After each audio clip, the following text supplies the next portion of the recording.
Alrighty, Adventure Guys, The Return is what I'm dubbing this episode. Welcome back, everyone. Welcome back, Nick the Human, back from what? From the dead. Me and frequent guest Sean Harvey both got sick, so it's been 2 weeks since our last episode, but I'm glad to be back talking about one of the most epic, right, fan favorite Hallmark episodes of Adventure Time. Would you say, Eric? Yeah. It's a good one. It's a good episode. It's a good one. It's a heartwarming one. It's a friendship one. You're getting a glimpse at some real deep relationships in this one. And dude, I was sick. And you started your new job in the last couple of weeks. We have lots to catch up on. Yeah, I'm very tired. I slept for 4 hours. I woke up and we're doing this podcast now. Thank you for waking up early for me. Yeah, it's almost 1 o'clock in the afternoon. Well, you got that overnight job going. You're surviving? Yeah, it kind of sucks, but it's fine for now, I guess. Yeah, seasonal, right? Yeah. Excuse me if I do have the cough, because I am still like getting totally better. You know what, folks? I got the coronavirus. I got COVID-19. I'll just be straight with you. And it sucked. And I'm healthy. And I'm relatively young. So like all things considered, I fared pretty well on it. Like, guess we'll see the long-term effects. As we've talked about on air, we don't really know what those are yet. So that's a little concerning. But I'm back. It just knocked me out for 2 weeks where I like literally was coughing between every word, every sentence. Did you get it from Sean? Is that confirmed? More or less. It's actually really hard for us to figure out where he could have got. He got it before me, like 2 days before me, so he did contract it first, but he teaches music. He was teaching outdoors, like a drum line. So that could have been it.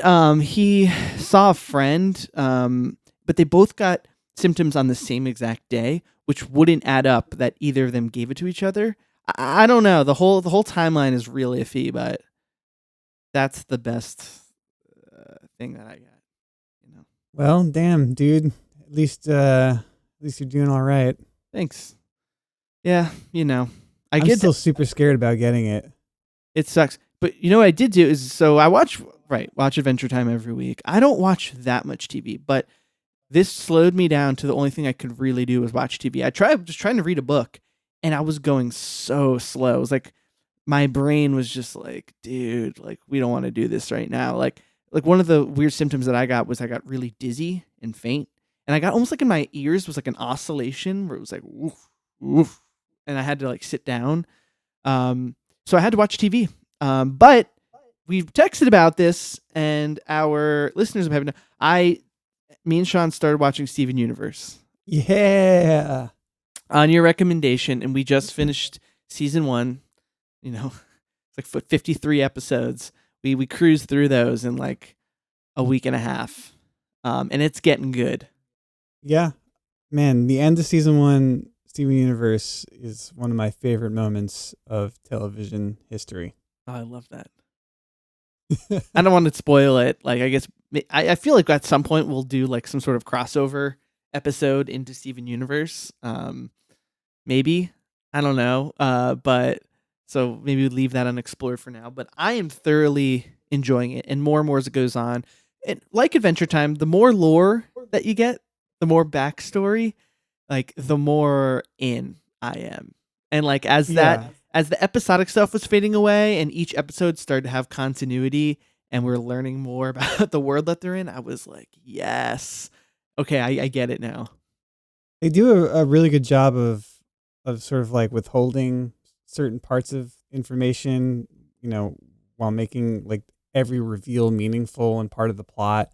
Like you learn a little bit more about the world that they live in as you go through the show. Yeah, I feel like Adventure Time sometimes they will reveal crucial pieces of information, but maybe in a non-dramatic fashion. You know what I mean?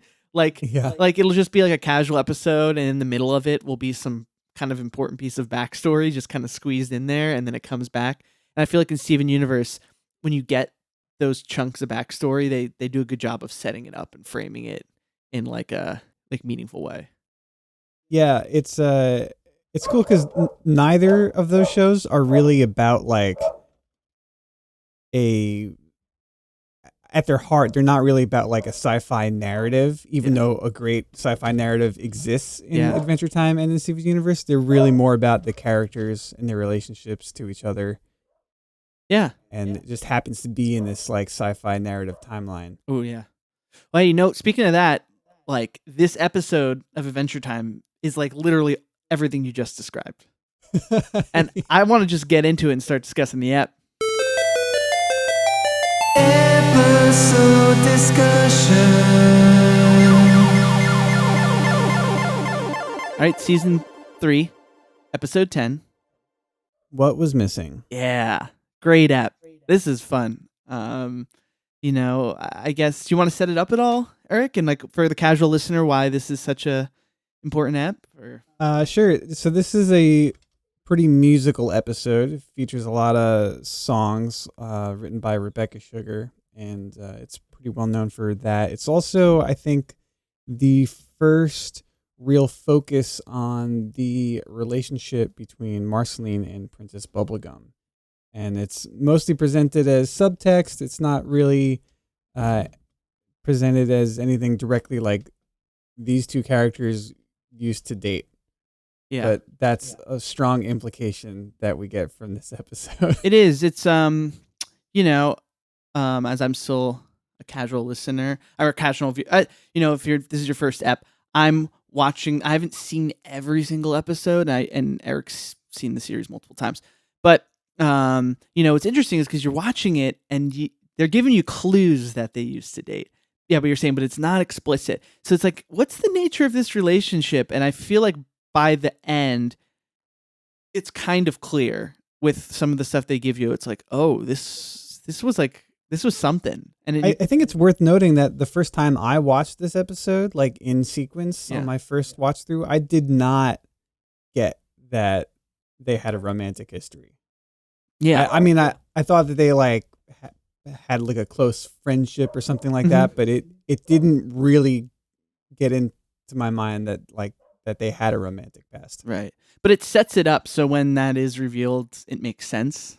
Yeah, exactly. Yeah. It's just below the surface enough where like you don't have to pick up on it. Yeah. If you do, you're correct, but it's not the essential part of this episode. Sure. And but what's great about the episode, right? So it's like, if you zoom out, the point of this episode really is, okay, they're going to set up the relationship between these two, right? Like that's like, and we're going to get glimpses into that. So then if you reverse engineer that, it's like, okay, how are we going to get these two to talk about these things? Through song. Obviously, that's how Marceline expresses herself. But why will she have to sing? Well, we should have all these characters have to come together for a purpose. Maybe they've all lost something. Maybe we create one of the craziest characters we've ever done before and just have him steal everything so they all have to get together. That's a great idea. And so I don't know. I love that this is the purpose is to get them to talk about their feelings and set up this past relationship. But the means by which they execute it with is just so fun, Yeah, it's a pretty ridiculous villain. What's his name? The Door Lord. Door Lord. Door Lord. So the episode starts. Finn has a piece of Princess Bubblegum's hair that he likes to spend time with, which is weird. Yeah, I forget what episode he obtained that. It is a little creepy though. I know, and Jake and BMO know because they're all roommates. And I was watching, I was like, okay, so this is a kid's show. I'm like, are they normalizing this sort of weird behavior, or are they showing compassion for weird impulses? You're straddling the line, I think. But anyway, they're sitting there, and then out of nowhere, a door appears in the middle of the air, and this guy busts through it. They're like, "Who are you?" He pushes over Jake, and with his mouth closed, he starts mumbling incoherently, and then steals the hair, steals BMO's controller, and heads through another door. This man is yellow. He's got 2 joints in his arms, right? 2 elbows. He's got 2 joints in his legs, 2 knees, and he's wearing a little itty bitty door hat. And he talks like this. And then just goes through a sequence of doors, stealing toys from children. He steals something we don't know in the beginning of the episode from Princess Bubblegum. And then he goes, and it looks like he's trying to steal Marceline's base. I kind of think, and she fights him off. Then they go into this sort of valley, like crevice thing, like canyon. And he goes into this like metal door of his own making. And they have to figure out how to open it. And conveniently, like in a lot of these stories, the door tells them what it needs to open, which is like a genuine song from a genuine band. A genuine band. A genuine band. And genuine really is the key to this whole mystery. Yeah. Conveniently, all of our Adventure Time characters are musical, so they just take the opportunity to start a genuine band. I know, and Jake's got his viola just on him. Yeah. He just whips it out. He's like, "Oh yeah, great." And it's cool. And then the whole band's there. Marceline has had a outfit change, like when she decided to join them, and she looks like really cool. She's got her big floppy hat and high waisted jeans, like, and her bass always right. And then they decided to start this band, and the first thing anyone says is Jake says, "I'm going to be the jerk of the band," which is key to any band's success. Yeah, he's playing up this bit the whole episode, and he breaks character just to make sure that everyone knows that he's not being too mean on purpose, but he still keeps up with the bit. It's great. Yeah. Is that a thing? I was trying to think about that. I'm like, is there supposed to be a guy in the band who is mean to everybody? Like, I don't know about that trope. I don't know where Jake picked this up from. I don't know. Did you get to the episode in Steven Universe, Steven and the Stevens? Yes. That's a heavy episode of Steven Universe. But they play on like funny tropes about being in a band. Mm-hmm. And what they do it again. A later episode that you probably haven't seen.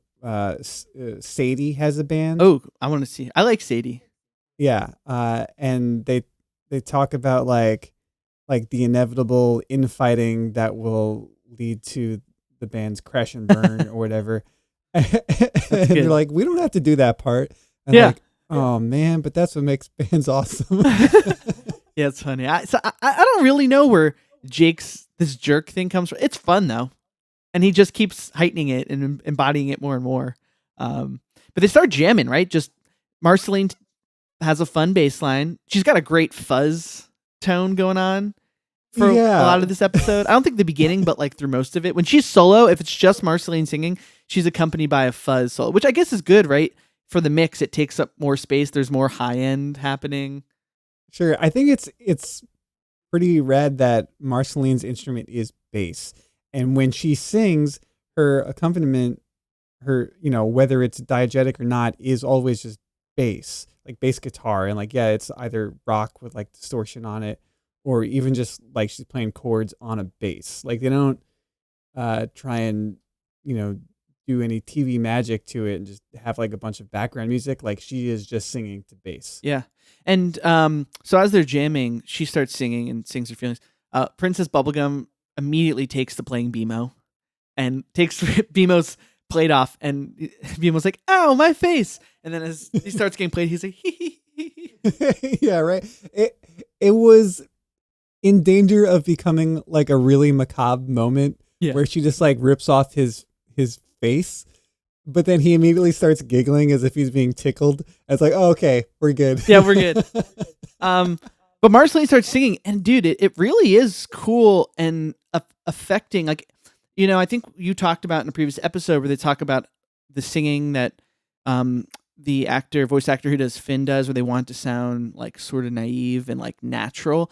And I think adding the bass and the singing makes it feel really natural, because like if you're hanging out with a friend, right, like sometimes your friend just plays one instrument and it's piano or it's ukulele, and I feel like there's something kind of like vulnerable about it being bass and her, and it doesn't feel too, doesn't feel like they did too much tweaking. And there's even parts where the bass playing and the singing is just like subtly out of time for a bar or two. Yeah, everybody singing in this episode is like slightly ahead of the beat. Everybody's singing. Like it's like the number one, like, air quotes, error in the performance of this episode, which makes it feel very human. Oh yeah. It's like it's so common that people rush more so than are behind. Yeah. And it's like it's all over this show. It's like a lot of the singing is like just slightly ahead, which is so endearing. Oh yeah. I was wondering if they had Marceline a cappella, the voice actress, a cappella sing the song and then have whoever plays bass accompany afterwards. And that sort of like trying to keep up with no metronome would make it feel. Oh yeah, I wonder how they did that. Yeah, I don't know. Yeah.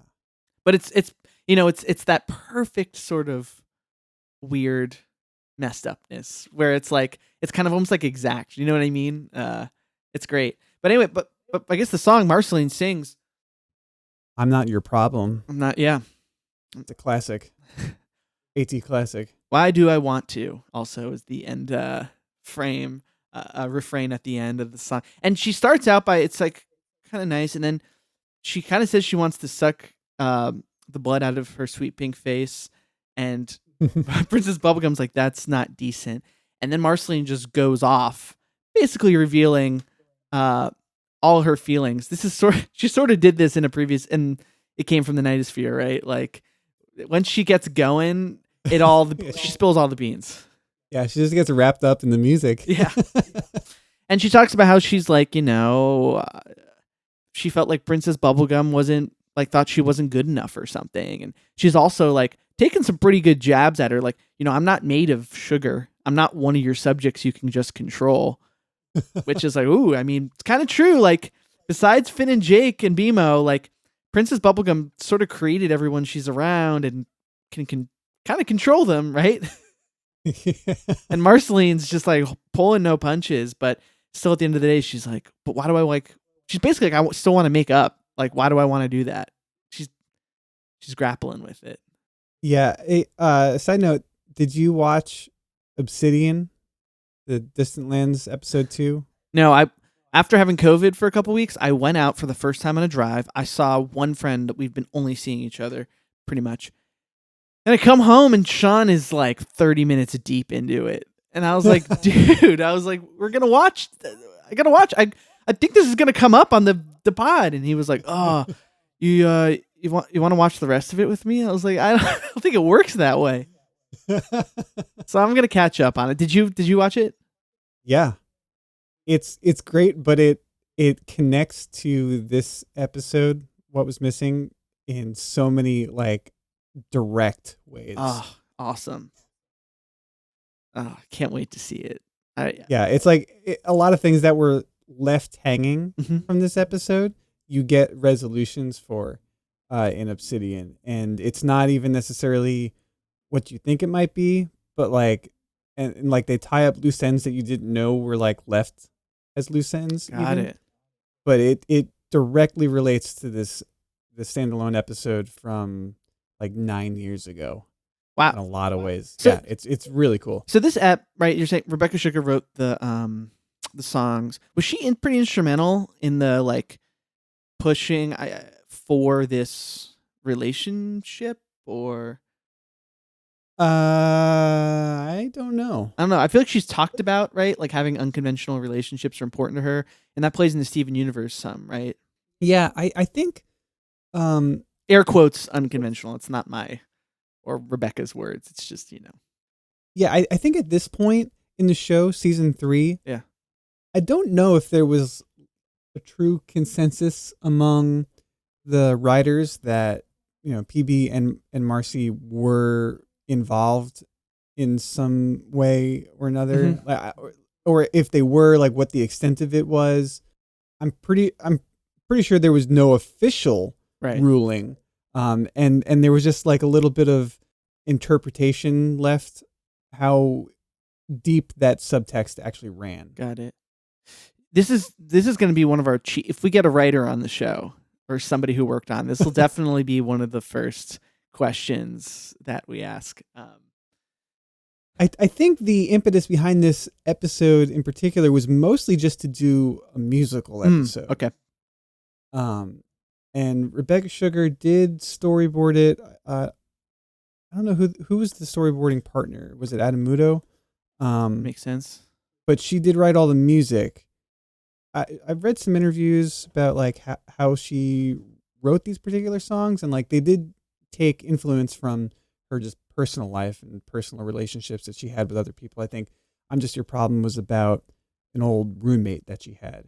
Got it. And they got into an argument, and even though it wasn't her fault, like she wanted to be the one to make up with her old roommate or something. Yeah. Oh man, that's such perfect Adventure Time fodder. Yeah, so I'm looking at Adam Muto did also storyboard it, and then they also have a story credit for 4 people: Ken Osborne, Pendleton Ward, Patrick McHale, and Mark Banker. So it's a whole family affair. I love that. That's cool. That's a great tidbit, Eric. I guess it's probably from the Miscellanea Mania we'll talk about more later. But right, I can't recommend highly enough. Again, reading that Adventure Time Art of Ooh book, get a lot of cool behind the scenes stuff. Oh, dude, I actually so I read that whole book, and then I read the second Steven Universe book that came out, and I just blew through these pages, and now I don't have anything to read. And so I looked up the author, Chris McDonnell, who did both of those books. I mean, he conducted the interviews and structured where the art is laid out and everything. And he did another book on BoJack Horseman. Oh, interesting. And I liked that show. Did you watch all of it? Yeah. But I wouldn't consider myself like part of the BoJack fandom necessarily. But I think I'm going to try and pick up that book and read it just because I enjoyed this author's approach to figuring out all the behind the scenes stuff about an animated show. Yeah. Yeah, because this guy does such a good job. That rules, dude. I have literally just the last season of BoJack left, and I'm gonna be finishing it. Very interesting show. I don't want to go too deep. This will really sideline us if we, which has happened on recent episodes. So I'm not even gonna go into what I think about BoJack Horseman. But very interesting show. Yeah, it is deserving of a rewatch. I think I might do that if I pick up the book. Yeah, there's a lot going on in that show, and it has. I think its fandom is earned. Let's go back to the app. I'm steering us back on course because even though I usually like hit the accelerate when we're going off course. But after this song, I don't know. There's a lot of like anger and look, Finn's like, we're supposed to be genuine buds. Like we need to take a noodle break. Marceline gets like a hot plate and plugs it into BMO for power. She says, "Come here, baby," and then into BMO's face goes the plug.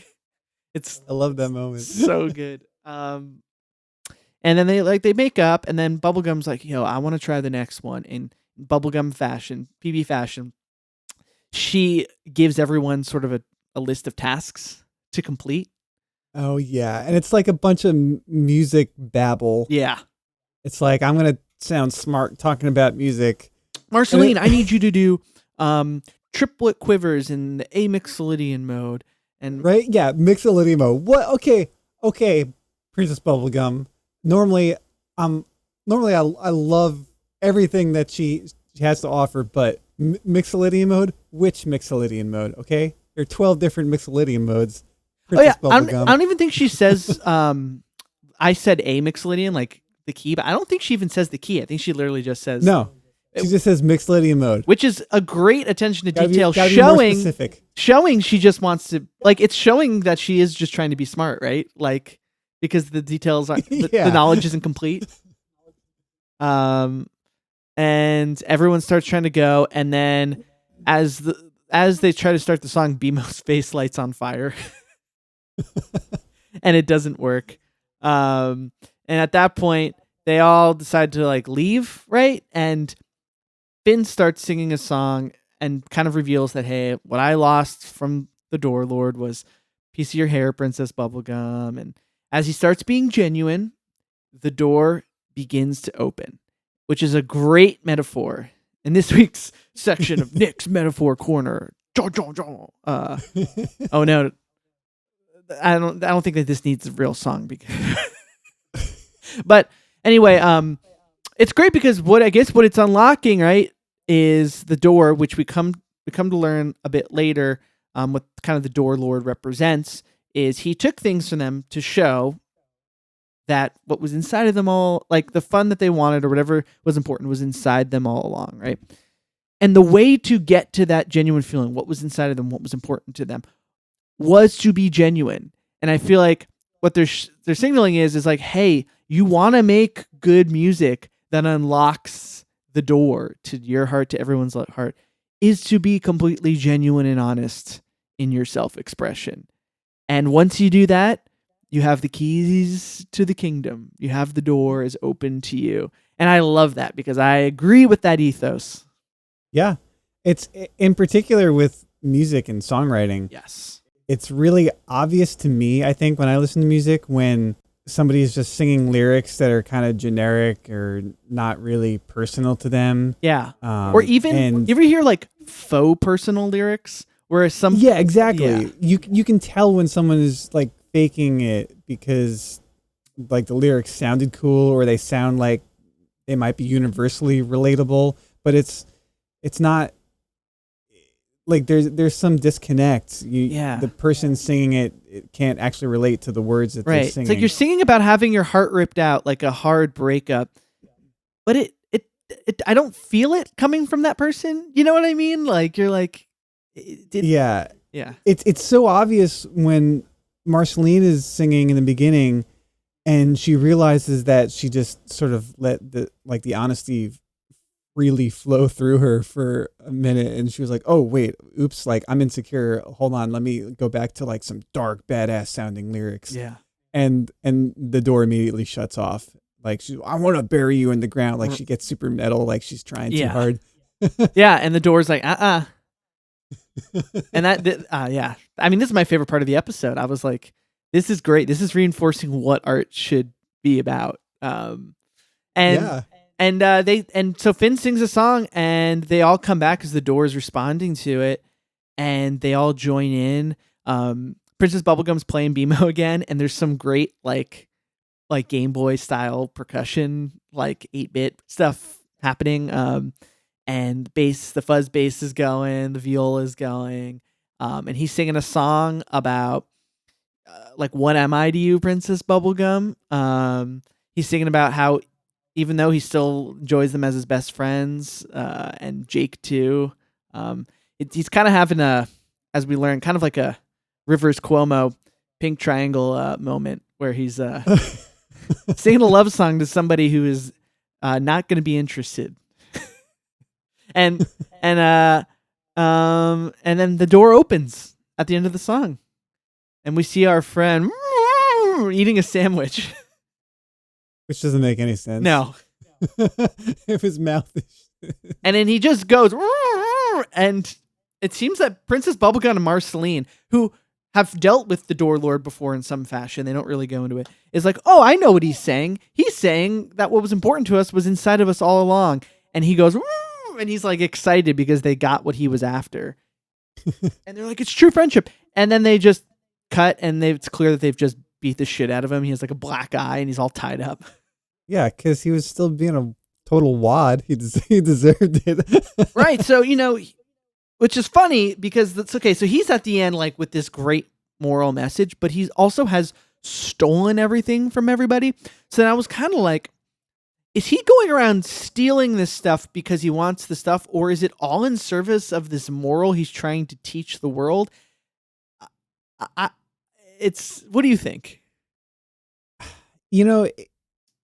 In his aesthetic of like how he's drawn, he reminds me a little bit of Magic Man. Yes. And in his mannerisms, it's sort of similar too. I said that to I was watching. I was like, this guy is like Magic Man, but crazier.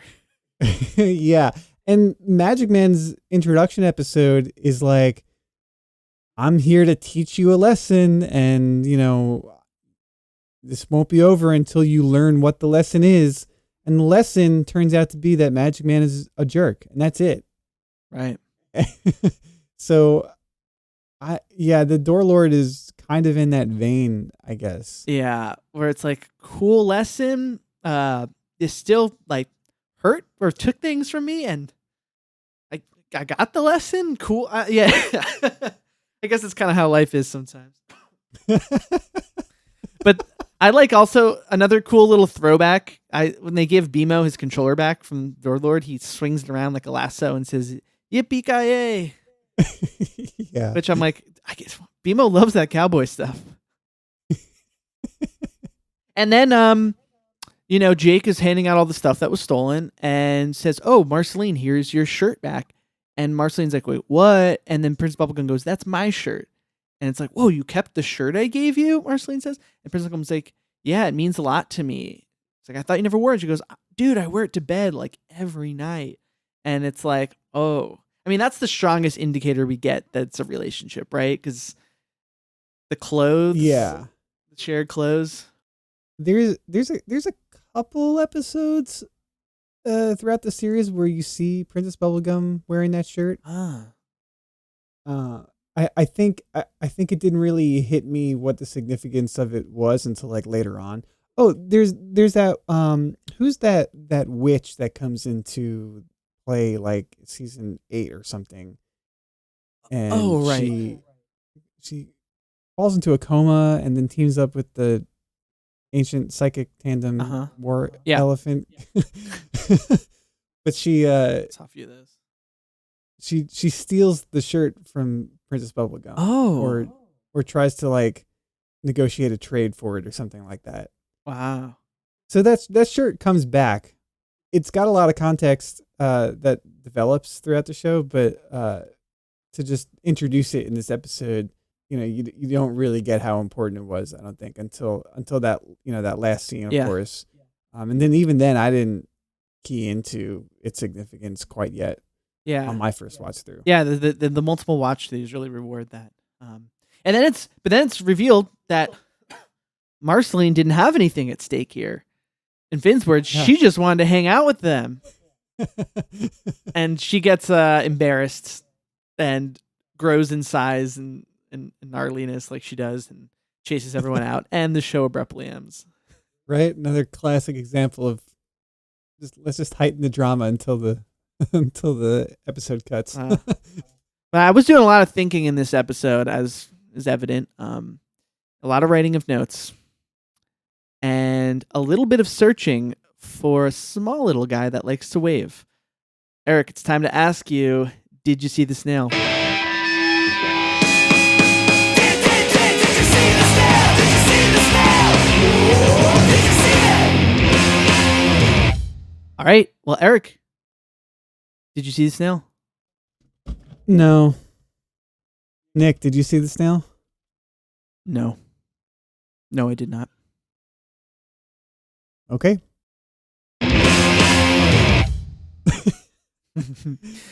That ends my streak of like 7 or 8 weeks. Dude, you are on it. I thought for sure you were gonna say it.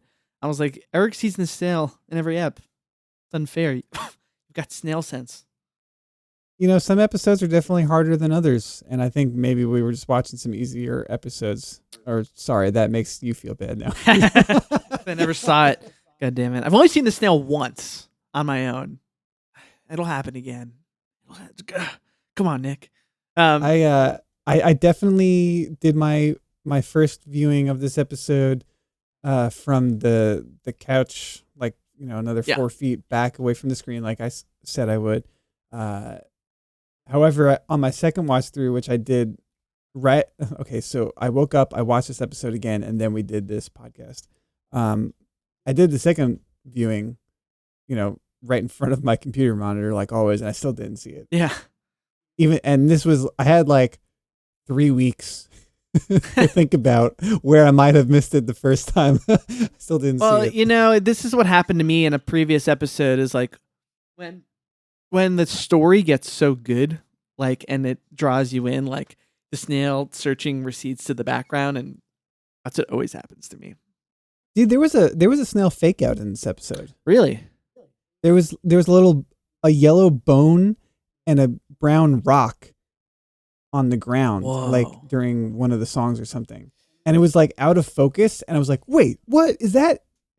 It wasn't. That is evil. Evil on the animator's part. Oh man. Can we get some Miscellanea Mania going? I want to hear what you got. There's things you may not know. Those Eric and Nick will show you all the trivia in Miscellanea Mania. Okay, so this episode aired in September of 2011. Good year. Was it? For me, graduated from college. Oh yeah. Great summer. Lived in Philadelphia. Got a job at Atlantic Records. And then it ended with some bad stuff. I don't know. Monumental year. What was I doing in 2011? I had been living in Texas for a little while already. Yeah. I was still in grad school, I guess. That was boring. Anyway. So 2011 still YouTube early days, kind of. Yeah. I think at that point they may have just lifted the limit on 10-minute videos. Mhm. Like, I think people were just starting to catch on a little bit about like the YouTube community. It definitely wasn't anything like YouTube is now. No. And you know me, was a pretty early adopter of YouTube. Yeah. 2012, is that when you started getting heavy? Yes, but I started using YouTube for my classical compositions in college. In like 2009. I think it launched in 2006. Mm-hmm. And didn't get popular for a while. But anyway, I also want to throw out there that I was sort of an early adopter because I was making skateboard videos, and so I was making skateboard videos, and also I was a heavy LimeWire user. So we would put up our skateboards, snowboarding videos on there, and also I would just whatever I pirated off of LimeWire, I would just upload. And you were one of those? I was one of those because I was just like, this is this new thing, YouTube. There's nothing on here yet, but it's like, this is the best video thing. This is the best place I've found to upload my skateboard videos yet. Like, people should be able to see the stuff. So I started uploading things, and I'm looking at it right now. I uploaded in January 2006 a Buckethead solo from the middle of a Guns N' Roses show when he was shortly in that band. It has 1.3 million views. On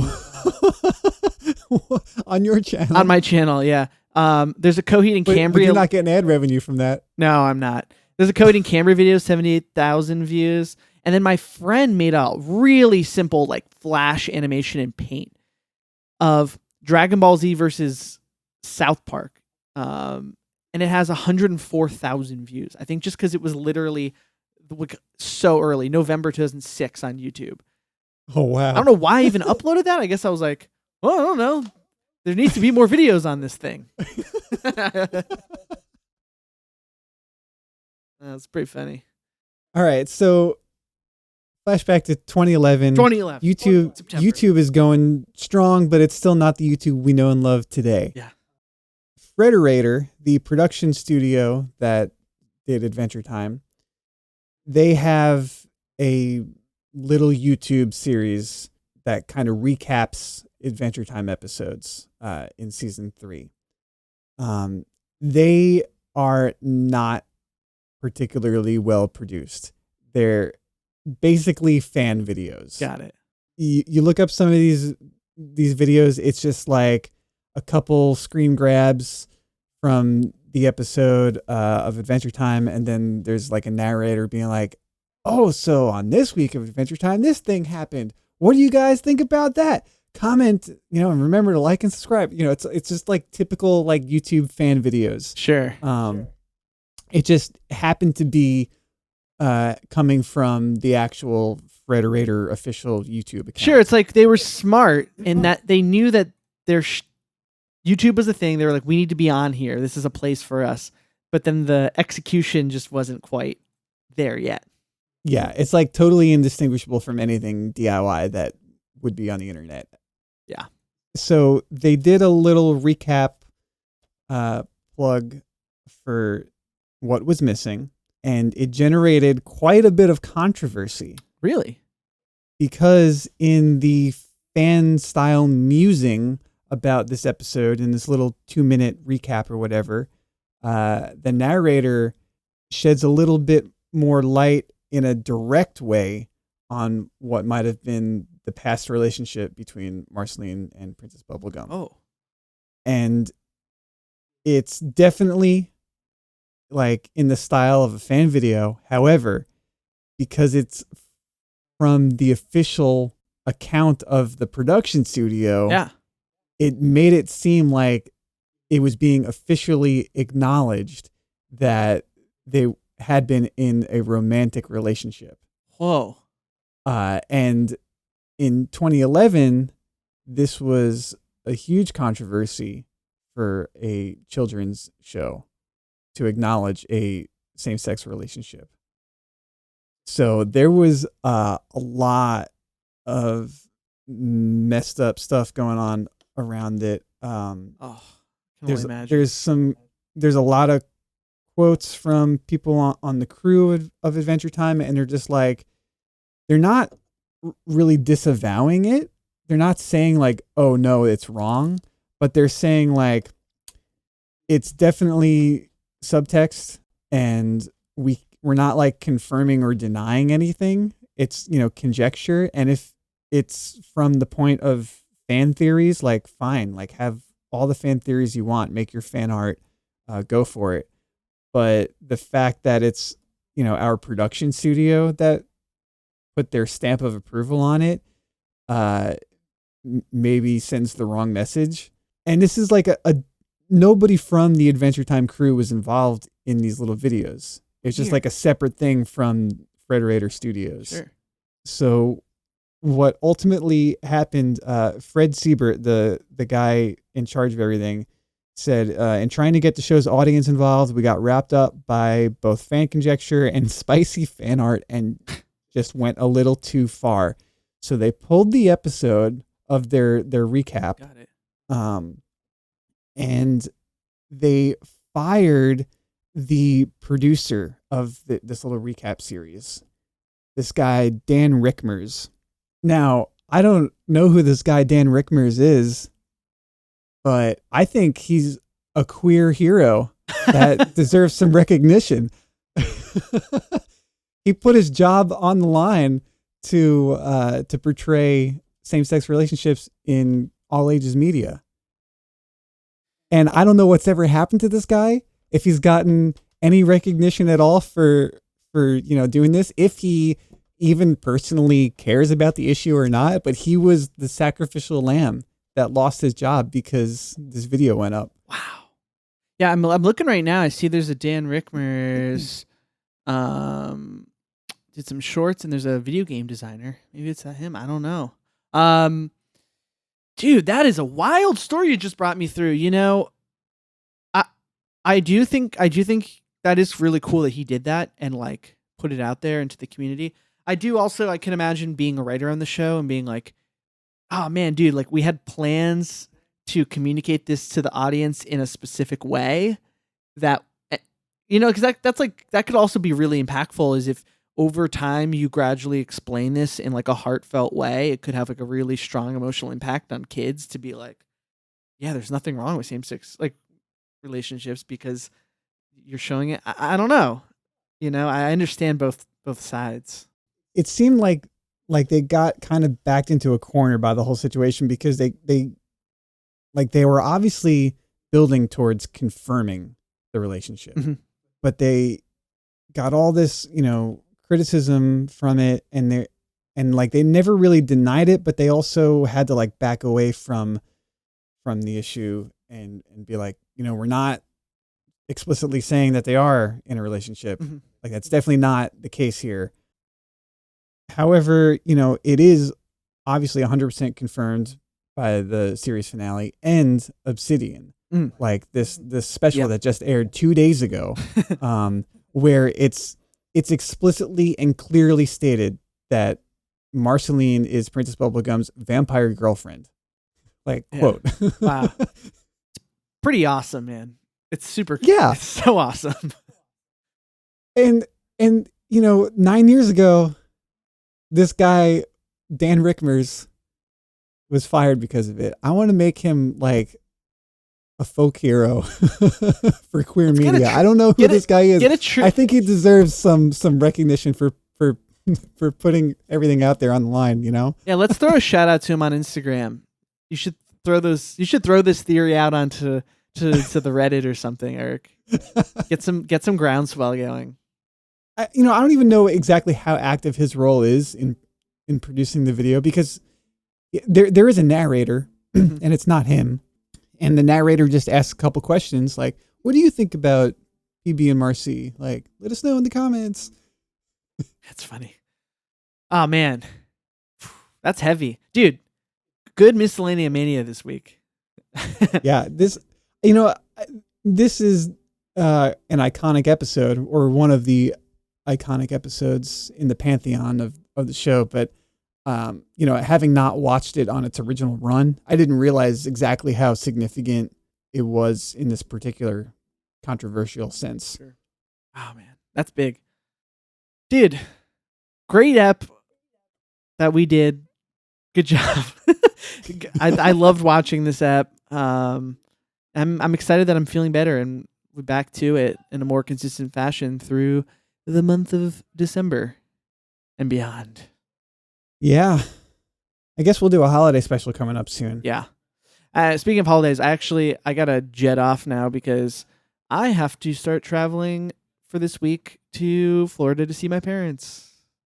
Fun, but I got to leave. Florida, what an awesome state. What a great state. I got to leave in 15 minutes and I haven't really packed. I just have some clothes splayed out on my bed. So I'm going to go do that. But love you, buddy. I'm glad that you're doing good. Thanks everybody for listening. If you like the show, what do we always say? Like, subscribe, rate the show. If you're home with your parents, do what Eric did and steal your mom's phone and give us 5 stars on iTunes. And tell one friend. If you like this, just tell one friend. Go listen to Adventure Guys. That'd be very nice. Are we on track to do another scheduled episode for next week? We're back on track now? Probably. All right, so we don't even have, you got to get out of here. We don't have time for a theme song. We're just going to pick episode. Here I got randomly 255, which is going to be a weird one. Season 9, episode 3, Elements Part 2, Bespoken For. Boy, that is, we haven't gotten to season 9 yet. Yeah, this is also in the middle of an 8-part miniseries. Oh boy. But you know what? We took some time off and we deserve a totally random episode to recalibrate. Although, hey man, that wasn't my fault. The virus got me. This is a pandemic. Oh shit, I gotta go, dude. Okay, Sean's texting me like, bro, we gotta leave. Okay, bye fans, bye Eric. Peace out, y'all.